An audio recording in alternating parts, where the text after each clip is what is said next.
Mr. President, Excellencies, distinguished delegates, I am honored to be addressing you today at the 7th Conference of States Parties to the Arms Trade Treaty. I congratulate Ambassador Guberi of Sierra Leone for his able stewardship of the ATT process. Your conference takes place against the backdrop of a persistently complex international security landscape characterized by heightened tensions, chaotic multilateralism, and seemingly unrestrained global arms competition. Military expenditures have continued to rise, reaching a staggering $1.981 trillion in 2020. The global circulation of small arms and light weapons is now estimated at 1 billion. Despite the United Nations Secretary General Antonio Guterres' call for a global ceasefire over a year ago, arms continues to flow, conflict continues to rage, and the rights of the world's most vulnerable people, women in particular, continue to be eroded. Meanwhile, the COVID-19 pandemic continues to place unprecedented strains on our social and economic systems. It also illustrates the pressing urgency of preventing diversion for armaments of the world's resources so that the international community builds back better from this pandemic. Excellencies, the Arms Trade Treaty established the first ever internationally applicable legal standards for the trade of conventional weapons. The treaty's scope, covering all major categories of conventional weapons, small arms and light weapons, is critical. Universalization is crucial for the success of a treaty.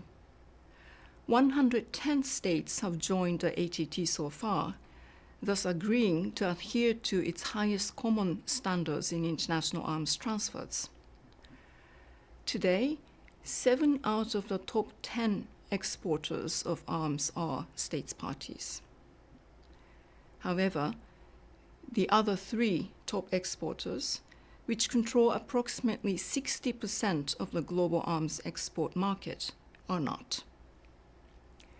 7 of the top 10 importers also remain outside of the treaty. I welcome the accession of China to the treaty a year ago and take this opportunity to call for a stronger engagement by all important actors. Excellencies, the ATT has provided an invaluable platform for discussion between stakeholders on important issues in international arms trade. This year's priority theme, the strengthening of efforts to eradicate the illicit trade in small arms and light weapons, and ensuring efficient stockpile management, is particularly timely. I welcome the leadership of the President in addressing this important matter and his food for thought paper and recommendations.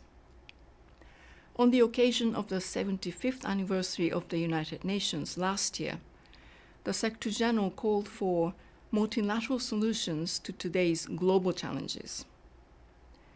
The fulfillment of the purpose of a treaty, to contribute to international peace, security, and stability, to reduce human suffering, and to promote cooperation, transparency, and responsible action, can only be achieved as a collective effort by all of us.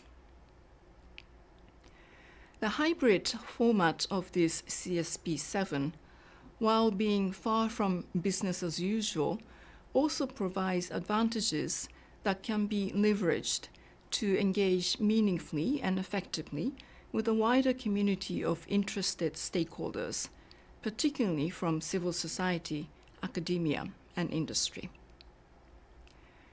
My office and I, in partnership with the ATT Secretariat, remain committed to supporting you in fulfilling these goals. Thank you.